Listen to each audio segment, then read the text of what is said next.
Hello, everyone. Welcome back to Speak Smart English.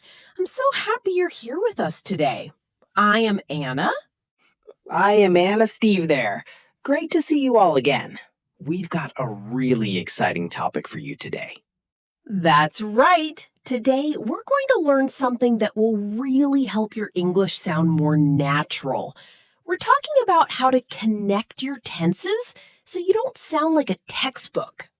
It's one of those things that separates intermediate speakers from advanced ones. Before we dive in, make sure to hit that subscribe button on Simple English Talks so you don't miss any of our episodes. I remember when I was first learning, I used to get so stuck trying to remember if I should stay in the past or move to the present. It felt like a giant puzzle. Exactly. But by the end of today, you'll be able to flow through stories and conversations effortlessly. We want to hear from you too. What's the one grammar rule that always trips you up? Let us know in the comments. We love reading your stories, so definitely share them. And don't forget to like this video if you're ready to level up. Let's get into the heart of it and start with the basics of how these tenses actually sit together. To start off, we need to look at the foundation. When we talk about connecting tenses, we're usually looking at how we move from a finished action to something that still matters now.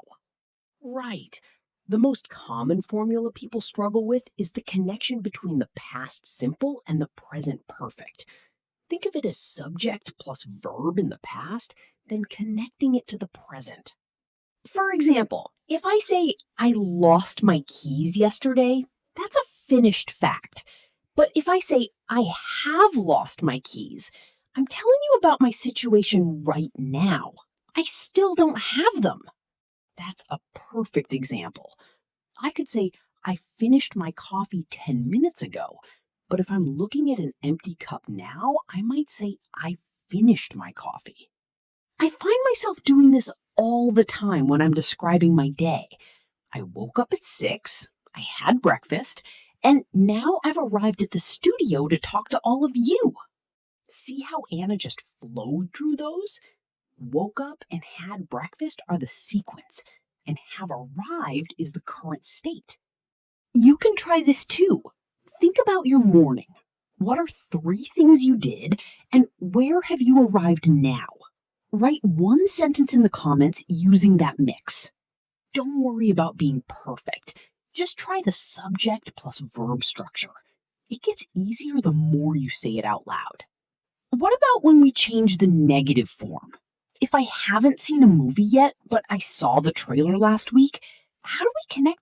It shows that your decision was based on something that happened before. It adds so much depth to your background. Think about a time you went to a new city. What had you heard about it before you went? Try to say it out loud right now.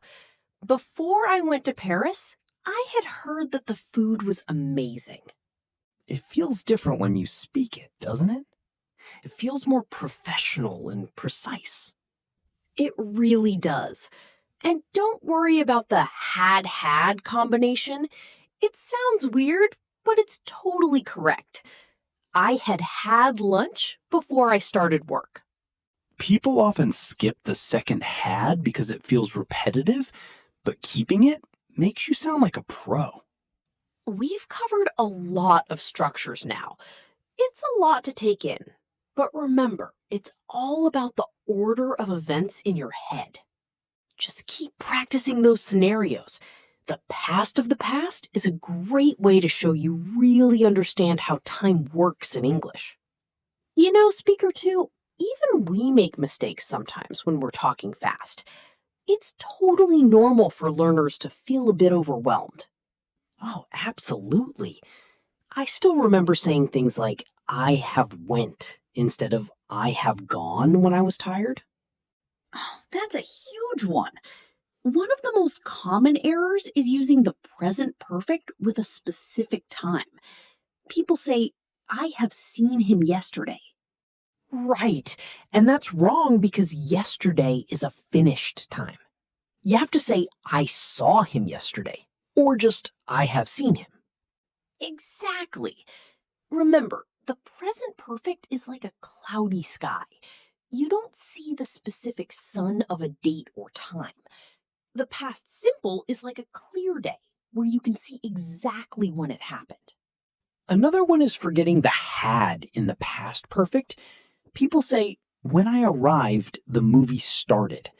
But if you mean it started before you got there, you need had started.